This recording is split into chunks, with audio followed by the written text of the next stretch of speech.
Number 1 that is biggest mistake. सगळ्यात मोठी चूक काय होते माहिती आहे? फ्रेंड्स कुठे जातात ते तिकडे जातात. पेरेंट्स सांगतात ते ब्लाइंडली फॉलो करतात. सेफ ऑप्शन घेतात जिथे जास्त स्ट्रगल नाहीये. पण स्वतःला खूप कमी लोक विचारतात की खरंच मला काय करायचं आहे, खरंच मला कशात जास्त इंटरेस्ट आहे. आणि याचा रिझल्ट तुमचे इंटरेस्ट नसणार आहे. डायरेक्टली इनडायरेक्टली तुमचा स्ट्रेस वाढतो, टाइम वेस्ट होतो. सर्वात महत्वाचा नेक्स्ट स्टेप मध्ये 10वी नंतर ऑप्शन कुठले कुठले आहेत? 10वी नंतर तुम्हाला 3 मेन स्ट्रीम मिळतात. That is science, doctor, engineering, IT अशा पद्धती. ह्याचे काय प्रोज सांगायचं गेलं की हाय स्कोर तुम्हाला करावं लागतं आणि कॉन्स सांगायचं गेलं हाय कॉम्पिटिशन सुद्धा आहे, प्लस प्रेशर सुद्धा असणार आहे. That is from parents and the society.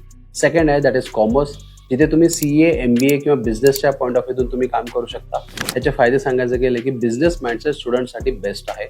आणि कॉस्ट सांगायचं पेशन्स लागतो, बिकॉज इमिडिएटली ह्यामध्ये तुम्हाला सक्सेस नाही भेटू शकत. थर्ड आहे दॅट इज ॲड्स, जसं की गव्हर्नमेंट जॉब, क्रिएटिव्ह फील्ड, अशा पद्धतीने तुम्ही आर्टच्या प्रोफाईल तुम्ही सिलेक्ट करू शकता.